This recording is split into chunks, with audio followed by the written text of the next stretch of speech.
பிரகாஷ் ராஜ் அப்பாவா நடிச்சு சக்சஸ் ஆன படங்கள் என்னன்னு உங்களுக்கு தெரியுமா? மறக்க முடியாத பவர்ஃபுல் கேரக்டர்ஸா இருக்கு. லிஸ்ட்ல நம்ம ஃபர்ஸ்ட் பார்க்க போறது M Kumaran son of Mahalakshmi.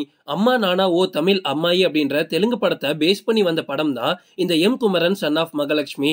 தன்னோட குறிக்கோளுக்காக கர்ப்பமா இருக்கக்கூடிய மனைவியை விட்டுட்டு மலேசியா போகக்கூடிய பிரகாஷ் ராஜ் அங்க மிகப்பெரிய பாக்ஸரா மாறி அங்கேயே அவருக்கு இன்னொரு குடும்பத்தையும் உருவாக்கிக்கிறாரு. தன்னோட முதல் மனைவியோட மகனான ஜெயம் ரவி சந்தர்ப்ப சூழ்நிலை காரணமா பிரகாஷ் ராஜ் கிட்ட மறுபடியும் வரும்போது ஆரம்பத்துல அவனை வெறுக்கக்கூடிய பிரகாஷ் ராஜ் அதுக்கப்புறமா ஏத்துக்கிட்டு ஒரு கேரக்டர்ல நடிச்சிருப்பாரு.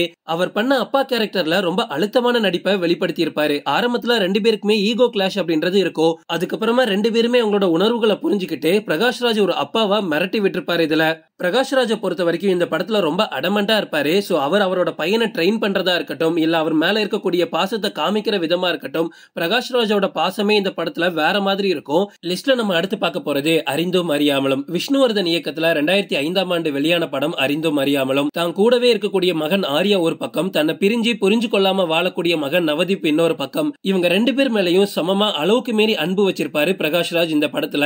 ஒரு பக்கம் வில்லனிசமும் காமிக்கணும், ஃபைட்டும் பண்ணணும், நிறைய வில்லனையும் எதிர்கொள்ளணும். இன்னொரு பக்கம் இந்த ரெண்டு பசங்களுக்கும் எதுவும் ஆகாம அவங்களையும் பாசமா வளர்க்கணும், நவதீப்பும் நம்மள புரிஞ்சுக்கணும் அப்படின்னு ஒரு புதிரான கேரக்டர்ல பிரகாஷ் ராஜ் இதுல நடிச்சிருப்பாரு. உண்மையாவே ஒரு அப்பா கேரக்டருக்கு பயங்கரமா ஜஸ்டிஃபை பண்ணிருப்பாரு இதுல.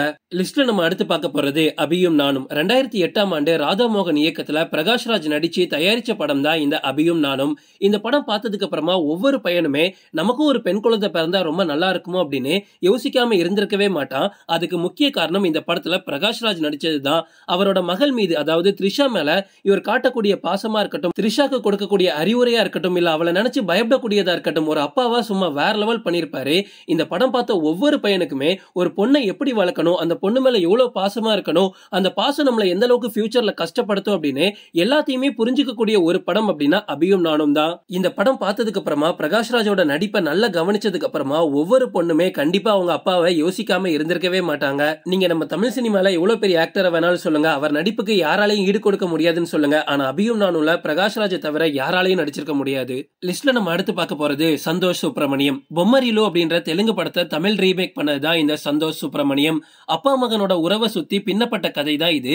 இந்த படத்துல அப்பாவா பிரகாஷ் ராஜ் சூப்பரா நடிச்சிருப்பாரு. தன்னோட மகனான ஜெயம் ரவியை எப்பவுமே அவரோட கைக்குள்ள வச்சிருக்கணும் அப்படின்னு நினைப்பாரு. ஜெயம் ரவியோட லைஃப்ல நடக்கக்கூடிய ஒவ்வொரு விஷயத்தையும் நான் தான் டிசைட் பண்ணுவேன், நான் டிசைட் பண்ணி அதை கொடுத்தா மட்டும்தான் ஜெயம் ரவியோட லைஃப் நல்லா இருக்கும் அப்படின்னு கொஞ்சம் மிஸ் அண்டர்ஸ்டாண்டிங்ல இருக்கக்கூடிய ஒரு அப்பாவா பிரகாஷ் ராஜ் இதுல நடிச்சிருப்பாரு. இந்த படத்துல ஆரம்பத்துல இருந்தே பிரகாஷ் ராஜ் வந்து டாமினேட் பண்ணிக்கிட்டே இருப்பாரு. அப்புறமா கிளைமேக்ஸ் சீன்ல வந்து அவரோட மனசுல இருக்கக்கூடிய எல்லாத்தையுமே ஜெயம் ரவி கொட்டி தீர்த்திருப்பாரு. அது எல்லாத்தையுமே பொறுமையா கேட்டுட்டு இருந்த பிரகாஷ் ராஜ் மொத்தமா உடைஞ்சு போயிருப்பாரு. இந்த மொத்த சீனையும் இந்த படத்தையும் பார்க்கும்போது நிறைய பசங்க என்ன சொல்லியிருந்தாங்க அப்படின்னா, சார் அப்படியே எங்க அப்பாவை பாக்குற மாதிரியே இருக்கு சார், எங்க அப்பாவோட கேரக்டர் இப்படிதான் சார் இருக்கும் அப்படின்னு பிரகாஷ் ராஜுக்கு நிறைய பேர் பர்சனலா மெசேஜே அனுப்பியிருக்காங்க.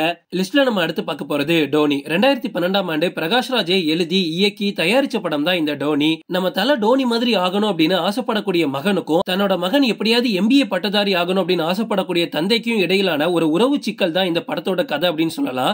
மனைவி இல்லாம ஒரு சிங்கிள் பேரண்டா தன்னோட மகனை வளர்க்கறது எவ்வளவு கஷ்டம், அதுவும் நம்மளோட ஆசையை அவன் மேல திணிக்கிறது எந்த அளவுக்கு கஷ்டம், அதனால அந்த பையனுக்கு என்னெல்லாம் நடக்கும் அப்படின்னு ஒரு வித்தியாசமான அப்பா கேரக்டர்ல பிரகாஷ் ராஜ் நடிச்சிருப்பாரு. இந்த படம் என்னதான் வசூல் ரீதியாவும் விமர்சன ரீதியாவும் மிகப்பெரிய அளவுக்கு ஹிட் ஆகலனாலும் இந்த படத்துல இருக்கக்கூடிய பிரகாஷ் ராஜோட கேரக்டர் நிறைய பேரோட லைஃப்க்கு பொருந்தும். பிரகாஷ் ராஜை பொறுத்த வரைக்கும் நம்ம தமிழ் சினிமால இருக்கக்கூடிய ஒரு ஆல்ரவுண்டர் அப்படின்னே சொல்லலாம். அவர்கிட்ட இல்லாத டேலண்டே கிடையாது. 90s காலகட்டத்துல இருந்து 2000 ஸ்டார்டிங் வரைக்கும் வில்லனா மிரட்டிட்டு இருந்தாரு. இப்ப நிறைய குணச்சித்திர கேரக்டர் நடிக்கிறாரு. ஓகே ஃப்ரெண்ட்ஸ், இதோட நான் இந்த வீடியோ முடிச்சுக்கிறேன். உங்களுக்கு பிரகாஷ் ராஜ் அப்பாவா நடிச்சதுல எந்த படம் ரொம்ப பிடிக்கும் அப்படின்றத கமெண்ட்ல சொல்லுங்க.